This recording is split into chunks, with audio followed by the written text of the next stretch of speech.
E6 TV news updates. Ambedkar Konaseema జిల్లా అల్లవరం మండలం ఓడలరేవులో ఆనందోత్సాహాలు నెలకొన్నాయి. సముద్రంలో చేపల వేటకు వెళ్లి అదృశ్యమైన 7 మత్స్యకారులు స్వగ్రామానికి చేరుకున్నారు. ఈ నెల 3న ఓడరేవు నుంచి చేపల వేటకు వెళ్లిన మత్స్యకారుల బోటు ఇంజన్లో సాంకేతిక సమస్య తలెత్తడంతో వారు తిరిగి రాలేకపోయినట్లు సమాచారం. అనంతరం పశ్చిమ బెంగాల్లోని శంకర్పూర్ జెట్టి వద్ద వారి ఆచూకీ లభించింది. ప్రభుత్వ సహకారంతో అధికారులు మత్స్యకారులను పశ్చిమ బెంగాల్ నుంచి ఆంధ్రప్రదేశ్కు తీసుకువచ్చారు. కాకినాడ చేరుకున్న 7 అక్కడి నుంచి స్వగ్రామం ఓడరేవుకు చేరుకున్నారు. గ్రామస్తులు పూలదండలతో ఘనస్వాగతం పలకగా ఎంపీ గంటి హరీష్ మాథూర్ కూడా మత్స్యకారులను స్వాగతించారు.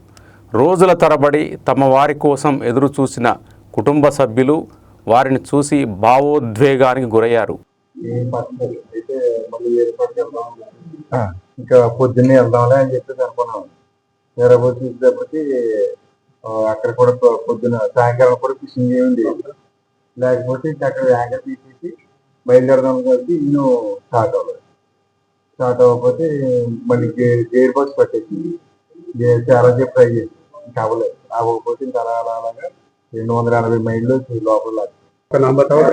मेरा नाम पुरुषोत्तम कुंडू, जय मां काली गंगा का को ओनर हूँ मैं। जो अरविंद वन मेन ओनर है उसका को ओनर मैं हूँ उसी बोट का। अभी क्वेश्चन अगर हिंदी में हो सकता तो अच्छा है। ये हम लोगों का बोट निकले थे परसों सुबह फिशिंग के लिए, तो इनका मिला 90 नॉटिकल माइल्स वेस्टर्न, मतलब दिघा से वेस्टर्न में मिला। 7 మత్స్యకారులు క్షేమంగా తిరిగి రావడంతో ఓడలరేవులో సంబరాలు నెలకొన్నాయి.